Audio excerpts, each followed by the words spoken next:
morning. I'm Aaron Level. I'm the Vice President of Communications and Public Affairs and the Interim VP for Human Resources. And pleased to be moderating and offering some housekeeping for today's town hall, the first of 2023, as I said earlier. So exciting. Thank you to everyone that could make time to be here today. It's important you're here and we really appreciate it. We will have the opportunity for questions open throughout today's town hall. So you can type questions using the Q&A function at the bottom of your screen. And the answers will accrue in the Answered tab inside the Q&A function. So any of our panelists can answer questions as we go through today's town hall, and those answers will stack up in that Answered tab and you can review them. We'll keep our chat function reserved for celebrations, which is our custom at the end of each town hall. So Q&A for questions, chat function for celebrations, and we'll hold time at the end. So please do think throughout the course of today's town hall about things you might wish to celebrate. People, teams, accomplishments, all of that is really great to hear at the end, very uplifting. So I think that's it for me for now. So I'll pass things over to our President and CEO, Rob. Good morning and Happy New Year, everybody. And thanks for joining our first town hall, as Aaron was mentioning. Aaron, thanks for kicking things off. As always, I'd like to acknowledge that we're privileged to provide care on lands that Indigenous peoples have called home for thousands of years. We recognize and respect the presence and stewardship of all Indigenous peoples as keepers of this land. Well, I hope everybody had at least some chance to connect with family and friends over the holidays, and of course, a very big thank you to the staff and physicians who worked throughout the holidays and into the new year to deliver care to our patients.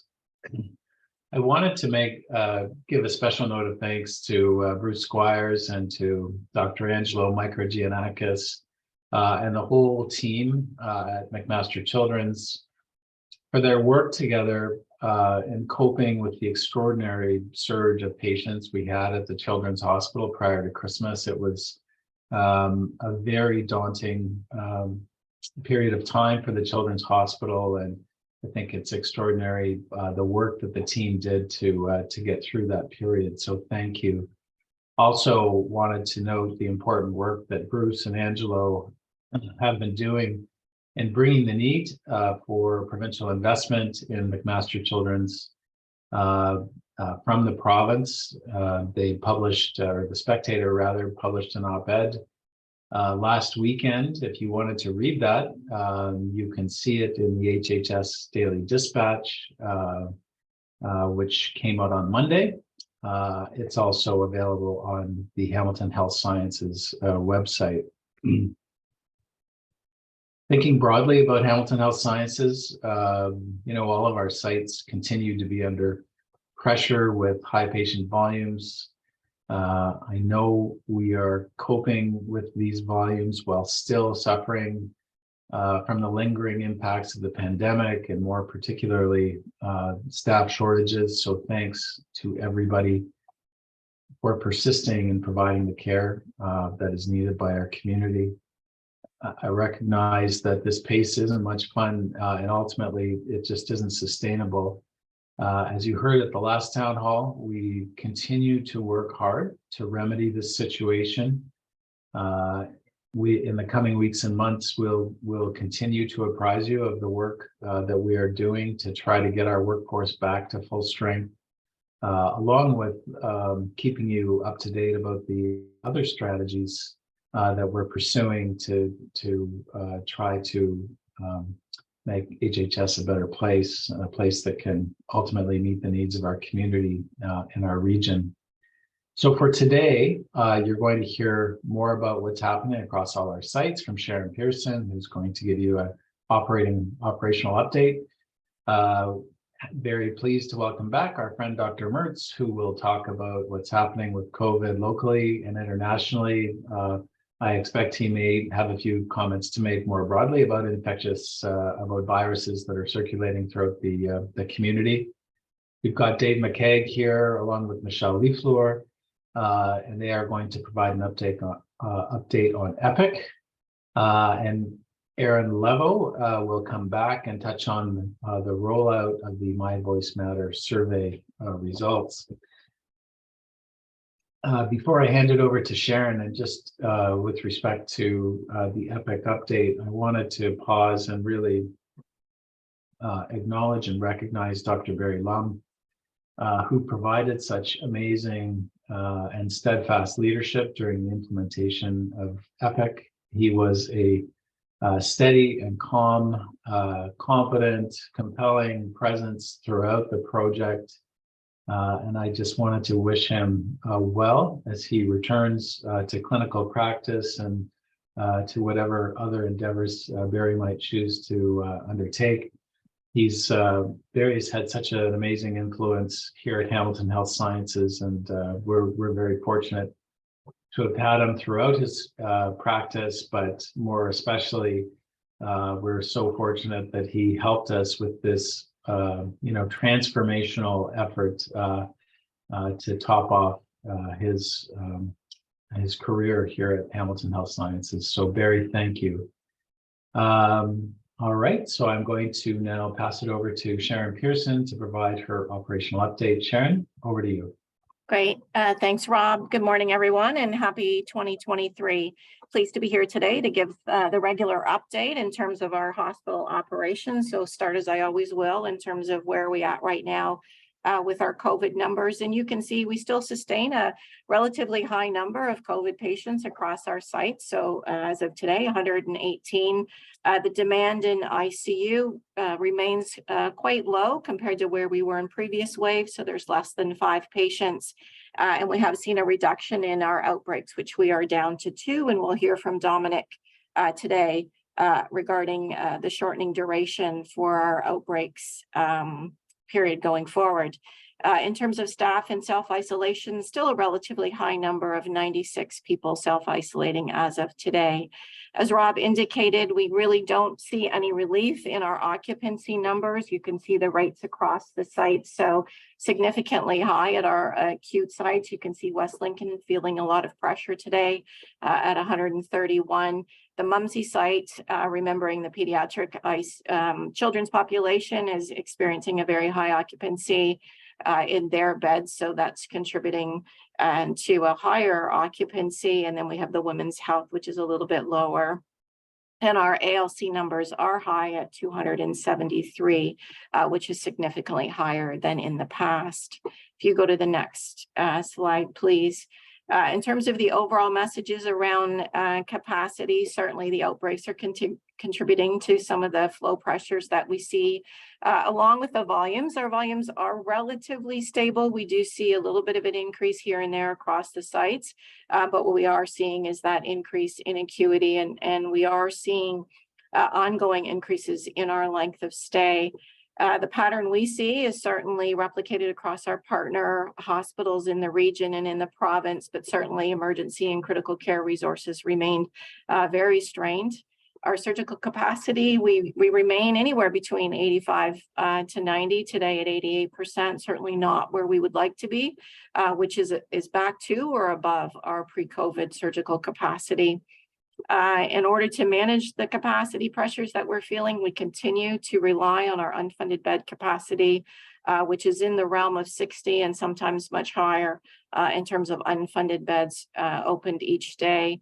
In terms of that rise of the ALC, we've talked about this at the town halls in the past. Contributing factors include slower transitions to some of our post-acute settings as they continue to struggle with their own capacity and their own health human resources. We are seeing, at least, or hearing anecdotally about an increase in complexity in our senior population that are presenting, that are more frail and requiring more post-acute support. And we're also hearing about some family challenges as folks are dealing with their own COVID impacts in their personal lives at home and very challenged to support some of the senior family members. On to the next slide, please. In terms of pediatrics, as Rob noted, we have seen a bit of a reprieve from that really significant surge in November and December. Certainly those pressures have not all resolved. We have considerable PICU pressures and certainly pressures in medicine at the McMaster site. The impact of the backlog and the delay is significant. There's an inordinate amount of work and focus on trying to get back to pre-COVID surgical activity levels, but we are far below that. but certainly daily meetings looking at how we can introduce more same-day admission surgeries into the McMaster site. Some of the other strategies we put in place in November, December remain in terms of encouraging folks to use our urgent care, which has always been available to our pediatric patients and families, but we are certainly offering that to patients on arrival if they choose that option, and very pleased with the impact that our flu, COVID, and cold clinic is having to alleviate some of that ED pressure we have been experiencing.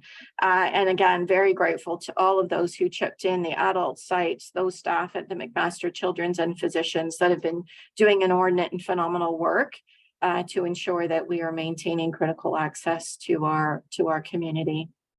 And then finally, the last slide, just overall, some of the strategies that we talk about, these all remain in place. Lots of work to work with our partners in the community to avoid admissions, to avoid ED visits. So lots of partnerships with EMS and others, looking at strategies always to maximize our post-acute facilities, those that are within HHS's accountabilities, and working with partners for new solutions as well.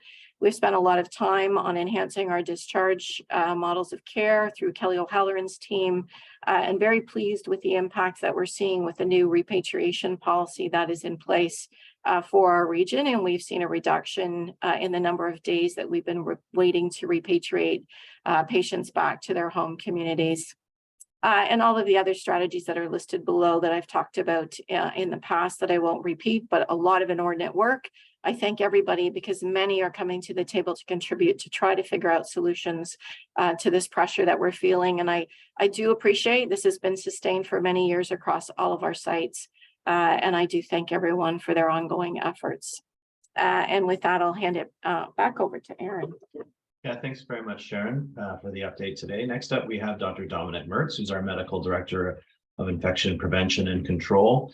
Dominic, I think everybody's looking at what's going on and wondering what we can learn from you today. Very still serious situation out there, and curious to know what your update is today. Yeah, thanks, Aaron. And I believe you've already got some preliminary information on what I will be talking about, and you understand the bigger picture to some extent in terms of what's happening at Hamilton Health Sciences. So the main topics for me are today COVID-19 activity and subvariants, then touching on ARI, so acute respiratory illnesses in more general, looking at its activity and certainly with a focus on the McMaster Children's Hospital, which is still managing a lot of patients with ARIs, and then quickly touch on what we may be expecting in the rest of the acute respiratory illness or viral season. Starting off with what Sharon just touched upon in terms of the new ministry guidance that came out yesterday around COVID-19 outbreaks. The main changes are we have a little bit more flexibility when and when not to call an outbreak based on the fact whether we are concerned that there truly is uncontrolled transmission or not, rather than having a more or less black or white definition based on case numbers. And the other piece, and people already saw the impact of that, was the reduction of the duration of COVID outbreaks from 10 to 7 days from the last case with no explanation, which allowed us to close 2 outbreaks much more quickly at the general than expected, and will allow us hopefully to close the outbreaks at St. Peter's over the weekend rather than waiting until mid of next week. Okay, shifting gears now to the data. Here you see Ontario-wide hospital and ICU admissions. On top, hospital admissions, at the bottom, ICU admissions. And you see that there's certainly a increase there in the last couple of weeks. So each column is 1 week. So there's been an increase since the holidays, in particular for hospital admissions, less so when you're looking at ICU admissions at the bottom. Next slide. This is what we call the Omicron variant soup. So first of all, it's all Omicron that we have, with the odd exception, I guess. And when you're looking at those colors, and this is data until the end of December, we are waiting for new sequencing data for Ontario. You see a lot of those purple tones. So these are the subvariants that are BQ1 and its subvariants or sublineages there. We had a lot of green before, which was our BA5. You remember a year ago, we had first the massive BA1 and then the less massive, but still significant BA2 wave. Over summer, we had BA5 and now going into BQ1s. Next slide. When you look at when you read in the media, it's all about XBB1 or XBB 1.5 in particular. Back at the end of the year in Ontario, we were sitting at roughly 2% of all our COVID being XBB1s. Yes, the expectation is that this will spread and might become the predominant, or most likely will become the predominant sublineage. For now, it's mostly BQ11, which is responsible for roughly 1/3 of our COVID infections. Next slide. Shifting gears to Hamilton-specific data, here you see the daily number of hospital and ICU admissions of Hamiltonians for COVID. You see that the hospital admission data is relatively stable at the top. We did see a slight increase in ICU admissions, which then on the next slide translates into the current risk assessment by Hamilton Public Health, with an increase in ICU admissions, otherwise relatively stable. This being said, there's certainly some increase in the wastewater as well. So it looks like, yes, we do see an increase at this point in COVID activity, which also translated into more outbreak activity, as you know. Next slide. Again, overall assessment here, influenza transmission coming down. So looking at those other viruses on the next slide. Thanks for going back and forth here. So the one that's standing out, and I'm focusing on the less than 5-year-old population because that's where we reliably test for all viruses out there. It's still first and foremost RSV, 57 cases in the last week. This is data from our own lab medicine program.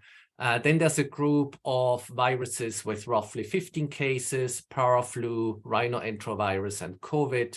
And then we have a group with roughly 5 cases, human metapneumovirus, flu A, and adenovirus. So flu A clearly coming down on the tail end of its wave. Flu B currently at a total of 0, so not entering a flu or any flu B activity at this point of time. Next slide. How is the McMaster Children's Hospital doing? This graph shows you the number of pediatric patients admitted to the Children's Hospital on a given date. You can see that by far the most cases had been for RSV, which peaked beginning of December. So that's the orange line that you can see here. And it's relatively stable since mid-December. So the bad news is it's not further declining, which was reflected by the data I showed you on the last slide as well, but it's not increasing either. So we are post-peak, but it's not quickly going further down, and we assume that RSV will continue to soldier on to some extent. The gray line is flu, which has come down significantly from an average of up to 20 at peak end of November, now for the first time at 0. The other viruses still significant, were as high as 20, currently somewhere between 5 and 10. And COVID at the bottom, the yellow line, currently at the high of 4, for the first time higher than flu since the beginning of this respiratory viral season. Next slide. Which translates into the proportion of beds occupied by which virus. RSV responsible for almost 2/3, 61%. Flu was responsible for 18% from November 1 to 31st, and the other viruses for 17%. You can see that COVID wasn't as important, only 3%, which then translates into my next slide. While the term of the triple-demic was is being used a lot in the media. When you do a search, you find 2.5 million hits.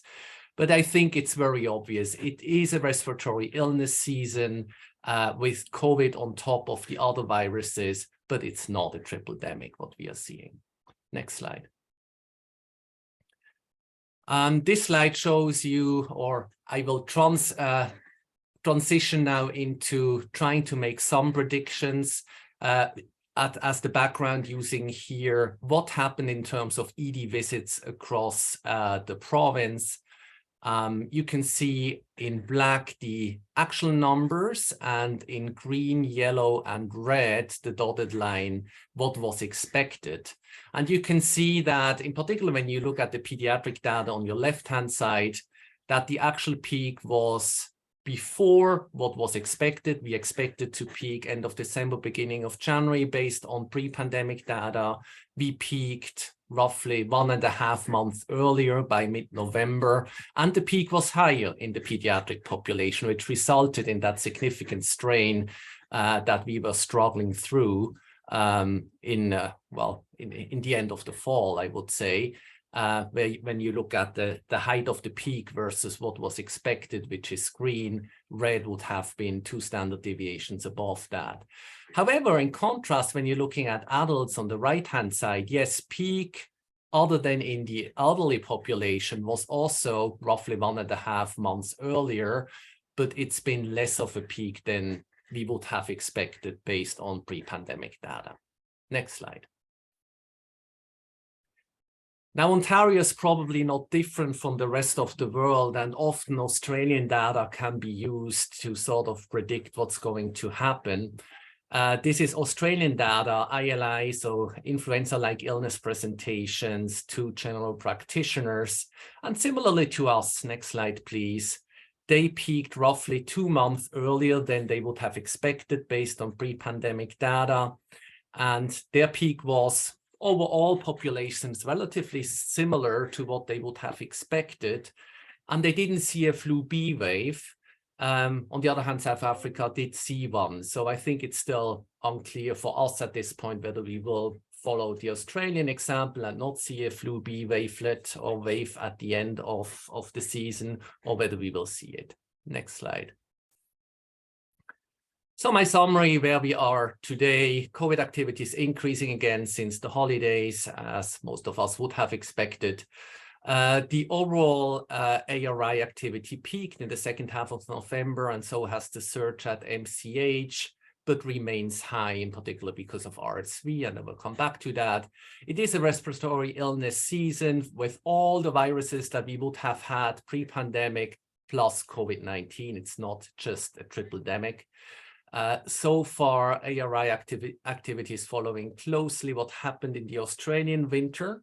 And if that holds true, things should continue to improve. However, there's a lot of uncertainty in any types of predictions. So if we say we simply follow what Australia did, RSV is still high, with high activity impacting pediatric hospitals. We don't know what flu B is going to do.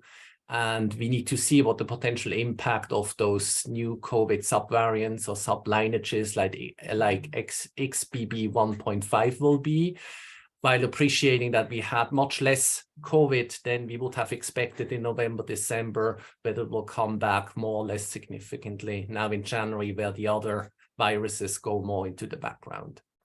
So I will leave it with that, handing over back to you, Aaron. Thank you. Yeah, thanks very much, Dr. Mertz. Great update today. Next up on our agenda, we have Dave McKeag, who's our Executive Vice President of Corporate Affairs and CFO, who will give us an update on where we're at with our EPIC system. Dave, over to you. Thanks, Aaron, and good morning, everybody. I guess a few opening comments. You've become very used to seeing Dr. Barry Lum deliver these updates, and Rob already touched on that, and I'll come back to that at the end of my section here. But today you have me. Michelle Leifler would love to be here, but she's actually in a session with several other CIOs across the province today.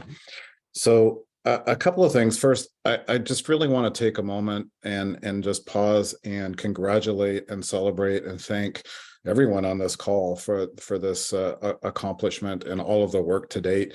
Nothing of this venture and this size is ever going to be perfect, but wow, we really are pleased with where we've ended up and feel we're in a very good spot overall with respect to Epic and how that has become just part of who we are here at Hamilton Health Sciences.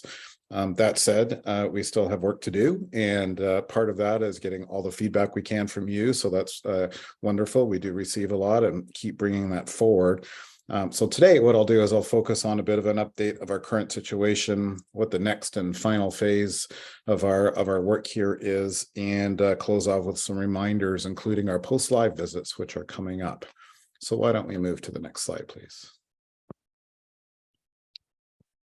So where we are today, optimization is coming soon. It's around the corner, however you want to put that. We're really, it's not something that's defined as an explicit, Friday we're in stabilization and Monday we're in optimization.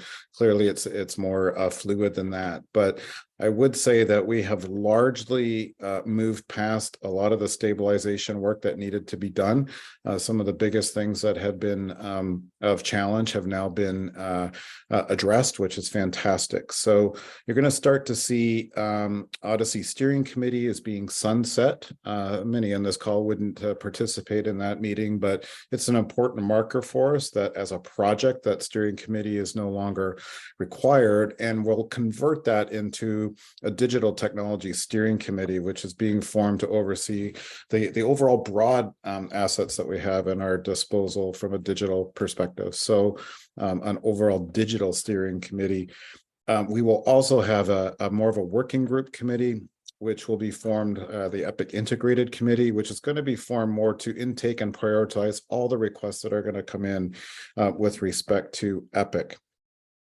Keeping in mind, stabilization is just what it sounds like. And for us to feel like things are stabilized, it means folks here know what to do.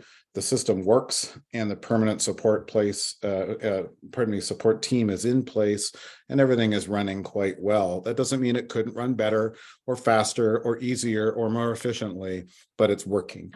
So for the most part, we have closed off what we would consider large significant items. There's still some work underway, in particular with respect to oncology, but we're very pleased with where we're at. So today we have right in around the corner, we have our post-live visits, our last one from Epic. That's coming up in January, and I'll touch on that again in a moment. And as a nice marker, we have almost 50,000 patients signed up for MyChart.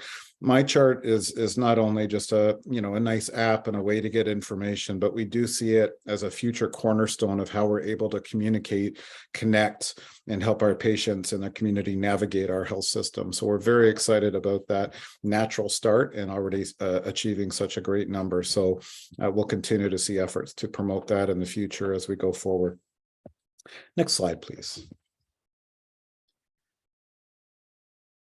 So I mentioned a little bit of this already. The optimization is really getting into what happens next. How do we make things a little bit better, a little bit easier? And to do that, it's just part of the normal course or the natural flow of our work.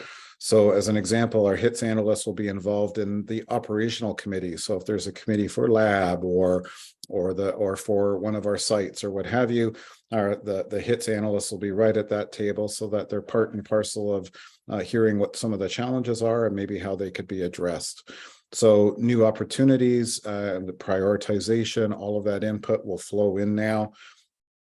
We do hope that our opportunities are patient-driven and will come directly from our staff, from our physicians, and from patients themselves. We'll be trying to set service level targets so that we can more effectively manage and respond to issues as they arise. As an aside, one of the challenging things we had throughout the whole project and go live is our ticketing system is not the newest and is not the easiest to navigate. We would love to be able to get something new in place that would allow tickets to be filed, people to see and understand where their ticket is, to be able to go online, check status, etc. So from that perspective, we hope to be able to provide more of a feedback loop, in other words, in real time. So stay tuned on some of that. Next slide, please. So requests are coming in and would make, in many different ways. There were things that we couldn't do during the main project that were de-scoped. Lots of ideas have been formed. There's post go live meeting minutes that we have kept to make sure that we captured all those ideas. And all towards keeping an eye too on strategically aligned and achieving the HIMSS level 6 and ultimately HIMSS level 7, which means we're fully digital as an organization. So very exciting progress there. Continue to be very grateful for everyone's enthusiasm to improve Epic, and there will be processes that will communicate shortly on how to get that input in more expeditiously. So stay tuned on that as well. Next slide, please. So the post-live visits, we have the third and final one coming up June. That's the second time today. I think I really wish it was summer. January 26th. So the post-live visits are conducted by Epic, and they're on the units, etc., seeking input on both feedback on how people feel about the system and how it is also working, and what issues may or may not have been resolved. So it's really important for a few reasons. One, it's a good objective gathering mechanism for us to understand where we're at. It also allows us to kind of benchmark compared to other organizations that have gone live on Epic and where we are at, say, 6-7 months post go live compared to those other organizations. So it's a really good tool for us, and really encourage and thank you in advance for participating in that and taking a little bit of your time to provide that feedback and input as the teams come around. So thank you very much for all of that. So again, January 26th, we'll have some of the Epic team back up and walking our floors, and we're very appreciative of that process. Next slide, please. So a few new practices that have emerged, and of course, lots of communication goes out and tip sheets, and they're available in the hub, etc. But just probably, never hurts to just point to some of these as an additional reminder. There's a few listed here. WSIB asking about that at each encounter. That's important for revenue and billing accuracy. We actually get new dollars into HHS, whereas OHIP patients are an entirely separate funding process through the ministry. Double scanning for patient safety, etc. This whole list here. ALC orders must include initiate ALC order, and that's a really nice change. ALC used to have to be completely driven separately by ALCIS. Having it built in and intrinsic to the normal workflows and processes is a nice change, and that's one of the things that's needed to make all of that work. So please continue to keep your eye out and share with your coworkers if new practices come along to ensure that we're all adopting the best and newest way to do things. So that's a quick run through of a whole lot of stuff, and it's a tremendous point. There are many of us that couldn't wait to get to June 4th, and now we're 6, 7 and growing months post go live, and feel very good about where we're at. And yes, lastly, my chance to say thank you, Barry. Dr. Barry Lum was one of the first people that I kind of met on my very first day at Hamilton Health Sciences, and immediately you could see the kind of genuine person that he was, and he's been an absolute pleasure to work with throughout this whole project. The number and breadth of issues that Barry helped lead us through were incredible. The whole HITS team and Michelle Leafleur as our CIO as well, co-leading that project. But Barry's breadth and depth of understanding of Hamilton Health Sciences, the knowledge that he brought, and the manner in which he could navigate some really touchy and difficult decisions, is just a it's who Barry is, and I have been very privileged to work with him on this project. So thank you so much, Barry, and hope you are enjoying yourself back in your clinical practice. But we know where to find you. So with that, I will turn it back to you, Aaron. Thank you.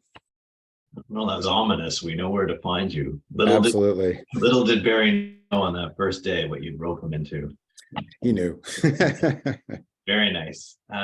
Okay, so I'm up next. Just wanted to touch base quickly on the My Voice Matters survey results rollout, which is occurring now across our organization. And just to let everyone know where we're at with that rollout. The annual cycle, and we are in an annual cycle now. So as soon as we finish with this survey, we'll start preparing for the next one. But in the meantime, across the organization, we're all going to take a look at the results, and there will be some careful planning against those occurring. So how does that pan out? So we launched the survey. The results and analysis are being rolled out now. There will be certainly very high level corporate as well as leader and team action planning. And we'll talk about that more in a minute. And then we'll continue to monitor our progress against those various initiatives and commitments. And then as well prepare for the next survey, and the cycle continues. So there's where we are today. Next slide, please. So in terms of the overall survey, really thank you to everyone who took the time to fill out the survey. I know it takes a little bit of time, but it's such an important contribution, and you should know that the results are discussed very frequently in many of the forums that I'm a part of in any event. That the survey results are a vital touch point in terms of understanding how to sharpen initiatives that are underway, and as well to prioritize the investments and the effort that we're placing on things going forward in any given year. I'd also want to give a thanks to the team. I know Patty McEwen's with us today, as well as to Kate Daly and the entire team that worked to make sure that the survey got out to our workforce, and that people that don't use a computer day to day had access to that survey at our sites, and that there was a lot of information out there for everyone to understand where the survey was to be accessed. I think it takes a great effort, and really want to thank them for making that possible, and for all the work that went into synthesizing these results. So in terms of the immediate next steps, right now, I think directors today, if I'm not mistaken, are going to receive your results, your individual portfolio results. But those responses will also go to our board of directors. So I know we're planning a presentation to the HR committee of our board of directors coming up at the beginning of February. Our executive leadership team received just yesterday a presentation on the results at a high level for them, and will receive their portfolio results. All of this feeds into, as I said, the discussions and deliberations that go on about the strategic plan initiatives. I know myself and Leslie Gillies right now are leading our workforce planning initiative, which you learned about at our last town hall. And if you missed that one, you can always view the recording. And we're with the teams that we're working with, and with all the other individuals and in our workforce that are a part of that, we're really going to be relying on these results to make sure that they're helping to inform the work that we're doing around staffing stabilization, retention initiatives, thinking about support for our leaders in terms of the additional data and analytics we think are going to be important for understanding all of those things I just mentioned, as well as incorporating EDI principles and outcomes into all of that work. And we know that these things arise in our workforce, in our My Voice Matters survey, and so they're influencing those initiatives. Others include our employee well-being project, our employee wellness project, and as well more broadly, the EDI project that is being rolled out as part of our strategic plan right now. So that's an important part of the process, and as well as the cascading of the results down to our leaders, to our directors and managers, who then engage their teams, and then individuals. I think all of us has an accountability to reflect on what we're hearing from our colleagues, what our team situation is, how we're going to interact with one another. So at all levels. Okay, next slide, please. So yes, I was right. This week, directors received their results for their areas. On January 18th, they will get to our managers. And then throughout the month of February, there is a kit provided to all of our leaders to think about. Every team is different, and every work environment is different, but what the appropriate and best ways are to engage teams in discussions about the results, and to think about action planning at the team level. And at levels below that too, individual or with your colleagues. So that's great. And we will have a presentation in February too here in this forum for our HHS Town Hall to go over the results at a high level. So as you do that, it really is important. I know as you read the commentary and as you look at the results, to think about your own role and to be open and understanding what's underneath the comments and the feedback, to be thinking about with empathy for yourself and for others, the situation that we face as an organization and how we can support each other best as we move ahead. thinking about our operational update today, about what Dr. Mertz was saying, about all of the incredible accomplishments we've made together in terms of implementing Epic. It takes a lot to run this place. So I think as you look at those results, you need to be reflecting about all of that as well and putting it in context. The survey results are for sure an important starting point, but they're also going to continue to refine things we've already identified in past surveys as being important. And then, of course, you can always send questions or ideas to the My Voice Matters at hhsc.ca inbox. And then you can request support through there too. If you're thinking, hey, I'd like to try something different with my team, I want to test that thinking with someone, you can send an email there and we'll make sure that someone is available to support you. Okay, next slide, please. There you go. So that was it. So at the end, for this town hall, if you do have any questions, I don't think we have, let me just check. We didn't have any in our Q&A function today, but if there is a question that was on your mind that you forgot to ask, you can also send that to the HHS News at hhsc.ca inbox, and that's available on the hub, and we'll make sure that someone gets you an answer to that question. Okay, so I think we are at the end of our formal agenda, and we have a moment for celebrations. Always a high point for these town halls. You can raise your hand and give your shout out live, or you can type something into the chat function. So use the chat function and type a celebration in there, and we'll make sure it gets read. I see Leslie Gillies, you have your hand up. What would you like to celebrate today? Thanks, Aaron. Celebration for the West Lincoln obstetrics team who reached the milestone of 100 births since reopening. So great work, sincere appreciation, and congratulations. Thanks. Cool, 100 babies. Tim, you have your hand up. What would you like to celebrate today? Yes, thanks very much, Aaron. I'd actually like to celebrate two things that came up through our portfolio's CQI status sheets and huddle. So first, special thanks to our patient experience team for responding within the targeted time for 100% of our patient relations concerns, complaints, and compliments in the month of December. So a fabulous improvement for that team. Thank you. And also thanks to everyone for all of the early work that's being done right now in preparing for accreditation 2023, especially to our committee members, our working group, those that have developed plans and tools, organized or conducted the leads orientation, the mock tracer training, and of course, to all of those who have attended those sessions. Thank you. That's great. Thanks, Tim. Michael, I see you have a hand up. What would you like to celebrate? Yeah, thanks, Aaron.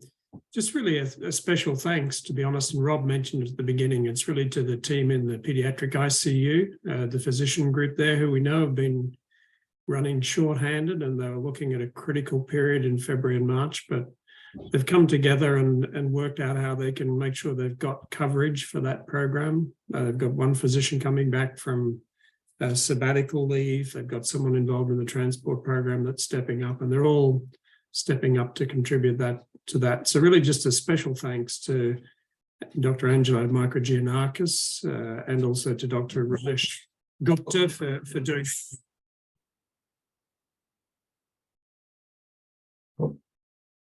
Thanks very much, Michael. That's great. And I see here from Kelly Srinick, I'd like to celebrate another 10 internationally educated nurses who have become registered as a result of our Supervised Practice Experience Partnership Program. Special thanks to the units and staff who have supported this cohort of nurses at the Satellite Health Facility, Hamilton General Hospital B2 North, Hamilton General Hospital OR, Hamilton General Hospital 7 South, and the Juravinski Hospital E4 F4. That's great. Thanks, Kelly. So just perhaps one last call out. Oh, Sharon, I see you have a hand up. What would you like to celebrate? Thank you, Aaron. Just wanted to call out all of the recent recipients for the service milestones that were published in the last week, and a special call out to one of the members of our executive team, Deb Bedini, who's reached a 35-year milestone. Many of you I know will be familiar with Deb, and I want to thank her sincerely for 35 years of dedicated service to Hamilton Health Sciences. So thanks very much, Deb, and to all the other service milestone recipients too. That's great. Thanks, Sharon. Congratulations, Deb. Thank you to Michelle. Here I have one from Georgia Georgiou. Thank you to Michelle Cardozo and Jackson Chan at the Juravinski Cancer Center who led our accreditation kickoff meeting this morning. So lucky we have them at the helm to lead us through cancer program standards. That's great. Thanks, Georgia. From Mark Yeschke. Congratulations, Deb. What an accomplishment, and congrats to all the awardees. Thanks very much, Mark. Perhaps one last call out for any of our attendees or panelists who would like to raise a hand. Maybe someone's typing feverishly trying to get in that last celebration. Okay, well, not seeing anything. So Rob, why don't I pass it to you for closing remarks? We'll see everyone next time. Thanks very much, Aaron. Thanks all for attending. Thanks to the presenters for what I think were really good updates today. So as always, thanks to everyone for all of the work that you're doing to keep the hospital running as well as it is. And we'll look forward to seeing you all again next time. Cheers, everybody.